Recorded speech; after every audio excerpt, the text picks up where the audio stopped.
प्राचीन काल में हिमालय की गोद में बसा एक छोटा सा गांव था, स्वर्णपुरी।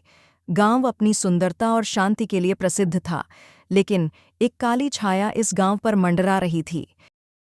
गांव के बाहर एक घने जंगल में कालिका नाम की एक चुड़ैल रहती थी। कालिका बेहद शक्तिशाली और क्रूर थी। वह गांव वालों को परेशान करती थी, उनकी फसलें नष्ट कर देती थीं और रात में डरावनी आवाजें निकालकर उन्हें डराती थीं। गांव वालों ने कई बार कालिका से छुटकारा पाने की कोशिश की, लेकिन सब व्यर्थ रहा। कालिका का आतंक बढ़ता ही जा रहा था। गांव के मुखिया वीरेंद्र सिंह एक बुद्धिमान और साहसी व्यक्ति थे। उन्होंने गांव वालों को इकट्ठा किया और कालिका से लड़ने का फैसला किया। जैसे कि आप लोग को तो पता ही है, मैंने आप लोग को यहां इकट्ठा क्यों किया है। ये जो चुड़ैल हमें रोज रोज परेशान करती है और हमारा नुकसान करती है, हमें इसका उपाय ढूंढने के लिए हम यहां एकत्रित हुए हैं। इसमें भला हम क्या कर सकते हैं? हम ये तक पता नहीं वो चुड़ैल रहती किधर है और वो हमें परेशान क्यों करती है। मुझे इतना पता है कि वो चुड़ैल जंगल में किसी गुफा के अंदर मिलेगी और तुम दोनों जाके उसे गुफा का पता लगाओ और उस चुड़ैल को सबक सिखा के आओ। वो चुड़ैल तो बहुत शक्तिशाली है, लेकिन आप लोग चिंता ना करें, हम दोनों उनकी शक्ति को नष्ट कर देंगे। मुझे तुम दोनों से यही उम्मीद था। जाओ और उस चुड़ैल को मार डालो। वीरेंद्र सिंह ने एक योजना बनाई।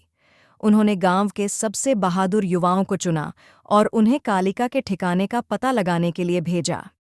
युवाओं ने कई दिनों तक जंगल में खोज की।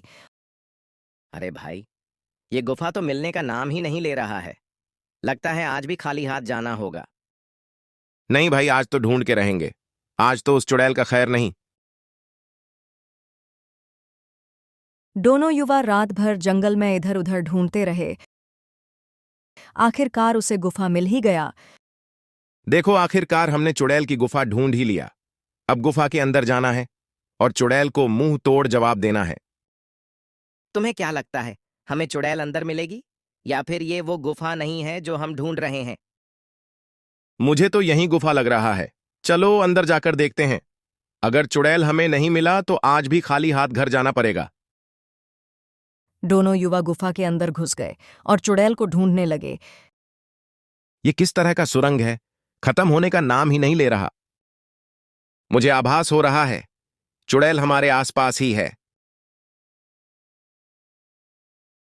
और अंततः उन्हें कालिका की गुफा मिल गई।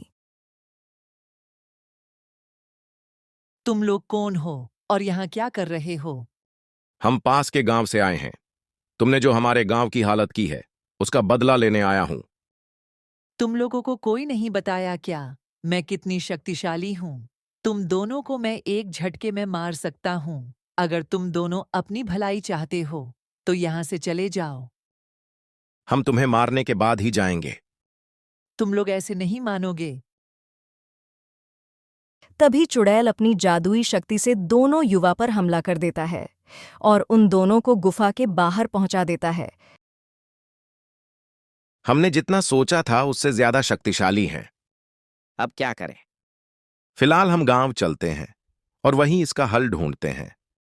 दोनों युवा फिर से खाली हाथ वापस आ गए और सारी बात मुखिया को बताई। वो सभी चुड़ैल की करतूत के कारण चिंतित में पड़ गया। तभी सामने से एक बाबा आया। क्या हुआ? तुम लोग बहुत परेशान दिखाई दे रहे हो। क्या बताऊं बाबा, एक चुड़ैल है जो गांव वाले को बहुत परेशान करके रखा है और अजीब अजीब आवाजें निकाल के लोगों को डराती है। हम दोनों ने उस चुड़ैल का गुफा भी ढूंढ लिया और उस चुड़ैल से ने लड़ने अंदर चले गए, लेकिन वो चुड़ैल बहुत शक्तिशाली थी। हम नाकाम हो गए। तुम जिस चुड़ैल से लड़ने गए थे वो कोई चुड़ैल नहीं बल्कि एक देवी है, जो एक जादूगर ने उसे बंदी बनाया है, जिससे वो चुड़ैल में परिवर्तन हो गई है। तो अब हम क्या करें? इसका कोई उपाय नहीं है। मैं तुम्हें एक जादुई छड़ी देता हूं, जिससे तुम उस चुड़ैल को हरा सकते हो। बाबा ने उसे एक जादुई छड़ी दिया और दोनों युवा उस छड़ी को लेकर चुड़ैल के पास पहुंचे। तुम लोग फिर से मौत के मुंह में चले आए। मैं तुम्हें पिछली बार छोड़ दिया था, लेकिन इस बार नहीं छोड़ूंगी। हम पिछले बार खाली हाथ आए थे, लेकिन इस बार हमारे पास जादुई छड़ी है। अब तुम नहीं बचोगे। इतना बोलते ही युवा ने चुड़ैल पर अपनी छड़ी चला दी, जिससे चुड़ैल देवी में बदल गई। देवी ने दोनों युवा को धन्यवाद किया और वहां से चली गई।